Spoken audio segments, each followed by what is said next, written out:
Hey, champ, Brian Bowman from thegorillaposition.com. In the past, Hello, when you've done you've talked about a variety of important topics outside of wrestling, like nutrition and consumerism. You're obviously very passionate and well-rounded in your arguments. After wrestling is over, have you ever considered pursuing a career in politics? Not politics, because to me, politics is. I think that you can make impact in other places. To me, at a certain point, politics becomes like the Truman Show, right? Like you're not in on it, everyone else is, and it's set up for perpetual failure. But to continually reward the people that are pulling the strings and lining their pockets. You can do things. You can do things at other levels, advocacy. Set up nonprofits, which is something that I'm looking into here with a friend of mine who's been doing that, helping people, helping homeless and veterans and things of that sort. Obviously, me going out there and saying, doing my piece of speaking and talking about plant-based diet and the importance of reducing the meat and dairy industry, which people don't realize how destructive it is, not just to us as humans for consuming, but to the environment as a whole. And that's not even going into the consciousness of that we're okay with slaughtering billions of animals every year and turning a blind eye to it for a cheeseburger. I think there's ways you can get that message out there. I don't know that politics is the best vehicle, because then you have to swim with the sharks. And, I think I can be more effective not swimming with the sharks, because I don't want to have to resort to the same tactics that they do to get ahead. And that's my career's followed that arc, and I think that my post-wrestling career would probably follow that same mindset. Hey, Austin, this is Carl with the J&K podcast, powered by the Roar Network up in Canada here. Question we have for you. Pardon me? Okay. Up in Canada, eh? Okay. That's good, eh? Thanks for joining me, eh? Yeah, eh? No problem, eh? By the time you leave Toronto with your belt, you're going to be saying, eh, just like everybody else. Yeah, it's a good possibility. So everything that you do, you exude confidence, whether it's in the ring, whether it's in interviews, whether it's even on a media press conference like this. Myself, before I got out of active competition, I used to have myself some superstitions. I would always listen to Korn, the band Korn, as well as I would always wear the same pair of socks. Do you have any superstitions of your own?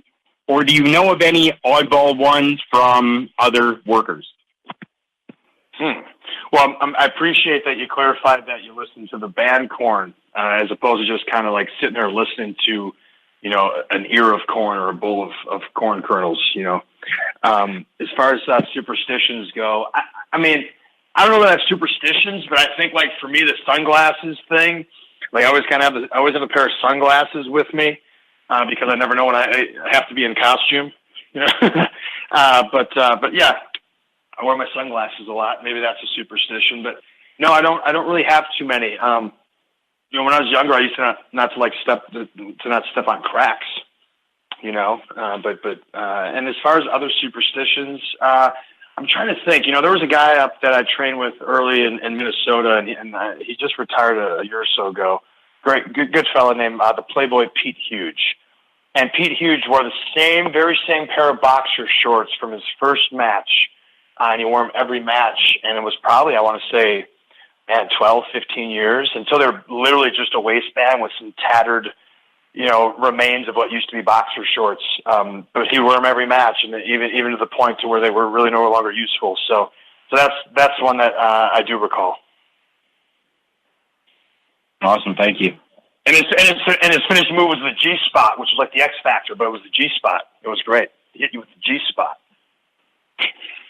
Playboy Pete Huge, give you a shout-out up in Minnesota. G-spot. Boot to the stomach, DDT. Hi, champ. Thank you for your time. This is Brian Keith from the AverageMarks podcast, powered by the Roar Network.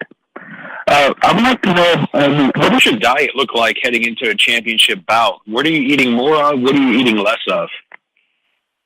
Oh man, so it's awesome because I've had, like, I don't always have a full week, at home, and so I've had a full week at home leading up to this, so I've been able to be a little more on point.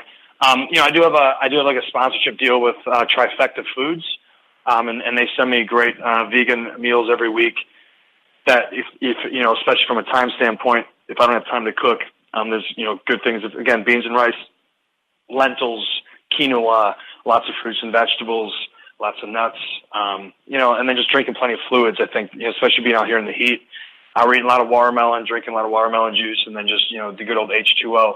And we usually have our grill fired up. So we're usually throwing, just kind of grilling stuff throughout the day. And I like to work out, actually to get some pool workouts and do some workout outside. And, it's just about, again, consistency, and then just, really try to stay away from the really bad stuff and just try to kind of put the good stuff in your body. Thanks, Champ. You got it. Hey, Ryan Bowman from thegorillaposition.com. Austin, over the course of your career, would you say your current run right now as the belt collector has been you at your very best? And how do you think this stretch of your career will be viewed in terms of historical perspective? And thanks for your time today. You got it. Listen, when people start talking about the best, everyone has a different opinion or a different taste. I'll say this. I feel like right now I'm having the most fun of my career. I feel like I'm having the most impact on the things that are important to me in the most areas, in a number of areas of my career. And I feel like from a performance standpoint, I'm as experienced as I've ever been, right? That's obviously. So I feel like I'm performing at a high level right now, and obviously I'm not at my physical peak. I haven't lost too many steps.